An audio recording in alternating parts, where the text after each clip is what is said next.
Quel est le point commun entre ce film, celui-là ou celui-ci?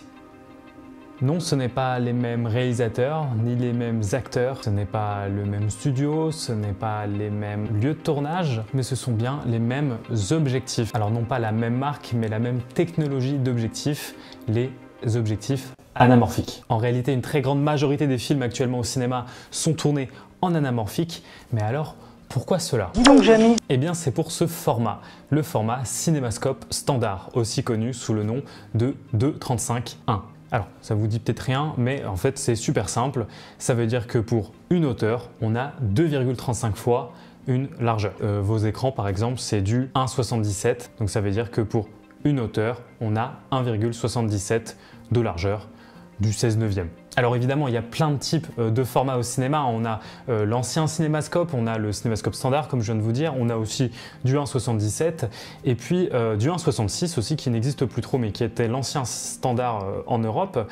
Et puis on a évidemment le 4/3 aussi, qui est encore utilisé pour des courts-métrages ou des longs-métrages, si jamais on a besoin de se focaliser, par exemple, plus sur les visages, alors qu'au contraire, le cinémascope va pouvoir plus se prêter au jeu des grands espaces, des paysages.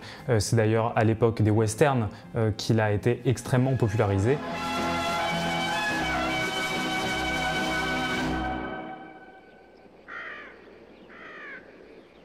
Au sein des objectifs anamorphiques, on va avoir plusieurs niveaux d'anamorphose. C'est-à-dire que pour un objectif sphérique, on va avoir un facteur de 1, c'est-à-dire un objectif normal qui ne va pas déformer notre image. Et au sein des objectifs anamorphiques, on va aller d'un facteur de 1,33 fois jusqu'à 2 fois. Les objectifs les plus utilisés dans le cinéma sont des objectifs avec un facteur x2.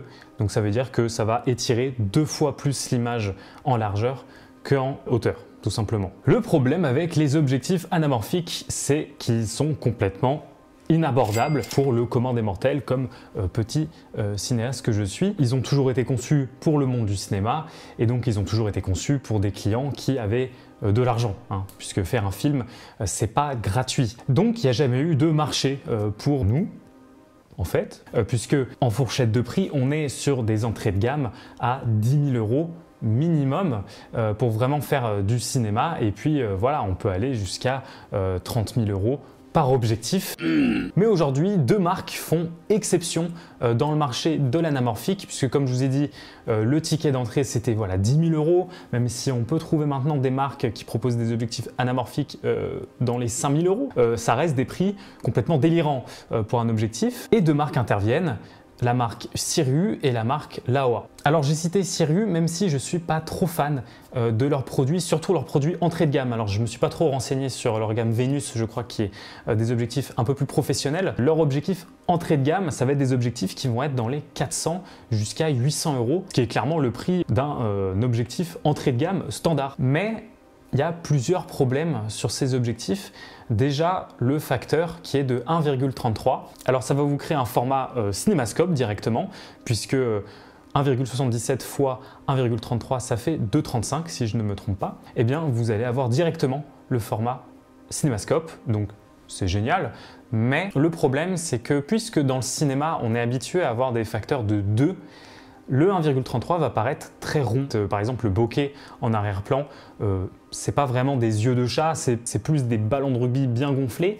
Donc c'est un peu problématique, je trouve qu'on retrouve pas vraiment l'aspect cinéma, c'est un peu cheap. Et puis on va avoir un flair bleu, bleu électrique comme la 208 de ta voisine.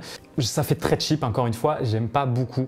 Et puis on va avoir des teintes qui vont être très claires, très froides. Donc au final, je trouve que le rendu n'est pas du tout agréable à l'œil. Je retrouve pas l'aspect cinéma dans ces objectifs. Et c'est pour ça que moi, je me suis orienté vers la marque Laowa. Comme j'ai une caméra FX30, donc un capteur APS-C Super 35, il y avait une gamme qui correspondait à ce capteur, c'est la gamme Nanomorph.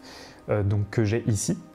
Alors ils ont aussi une gamme full frame, mais qui est forcément beaucoup plus chère. Et c'est des objectifs qui sont tout petits, comme vous pouvez le voir, d'où le nom Nanomorph. C'est des objectifs qui ont un facteur d'anamorphose de 1,5. Et tout de suite, ça va être plus intéressant, je trouve. On n'est toujours pas sur un vrai bokeh très long, très fin, très déformé dès qu'il y a un peu de flou en arrière-plan, mais on est quand même sur un bokeh qui est extrêmement satisfaisant. On a vraiment cet aspect cinéma. Ces objectifs, ils sont pour toutes les montures qui existent, mais alors vraiment toutes. On a 3 couleurs de flair qui sont proposées. On a le ambré, le bleu et l'argent. L'argent, en fait, ça va être juste neutre. Le flair va s'adapter à la couleur source. Autre avantage aussi, qui n'est pas vraiment un avantage, mais que je trouve marrant, comme on est sur une monture APS-C, on a un crop par rapport au full frame de environ 1,5 fois. Et puisque l'anamorphose est de 1,5 sur ces objectifs, on va avoir,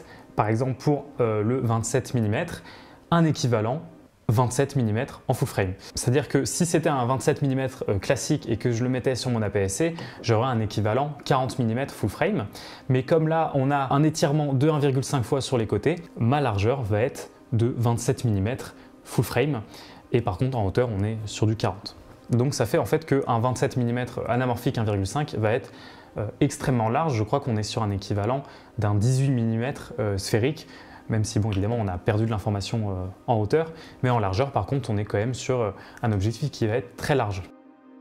À la fin donc, avec un facteur de 1,5, on va avoir un format de 2,66 qui ne correspond à absolument aucun format standard, mais c'est pas très grave, on n'a qu'à juste crop sur les côtés pour arriver au format cinémascope. Vous pouvez même crop jusqu'à du 16/9 et on aura quand même le bokeh, l'aspect cinéma, même si évidemment on perd énormément d'informations sur les côtés. Rien ne vous empêche de crop votre image. À noter que ces objectifs sont très légers, je crois qu'on parle de 350 grammes pour le 27 mm et 400 pour le 50.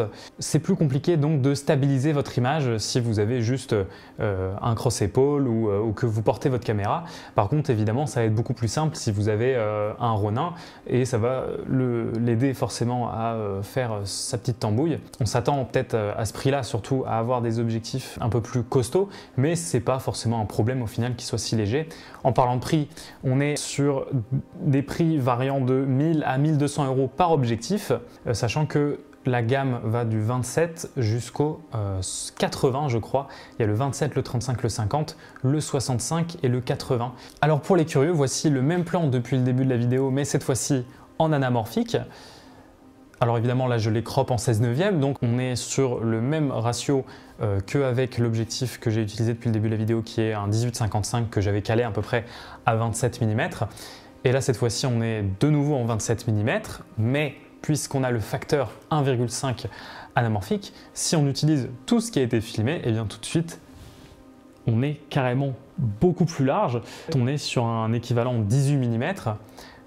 En APS-C, c'est un vrai 27 mm full frame, donc c'est beaucoup plus large. Par contre, en hauteur, on est pareil, donc un équivalent 40 mm full frame. Donc là, je suis en ouverture de 2,8, donc c'est le maximum sur le 27, sachant que sur les deux autres, on est en 2,4. Mais on a quand même ce joli bokeh, on a cette déformation, et tout de suite, voilà, ça fait quelque chose. Moi, j'apprécie. Si jamais vous habitez sur Rennes, je les loue sur mon site climproduction.com, n'hésitez pas à aller faire un tour. Et bien voilà, j'espère que j'aurai répondu à vos questions sur l'anamorphique. On se retrouve très vite pour une prochaine vidéo. C'était Clim pour Clim Studio. À très vite.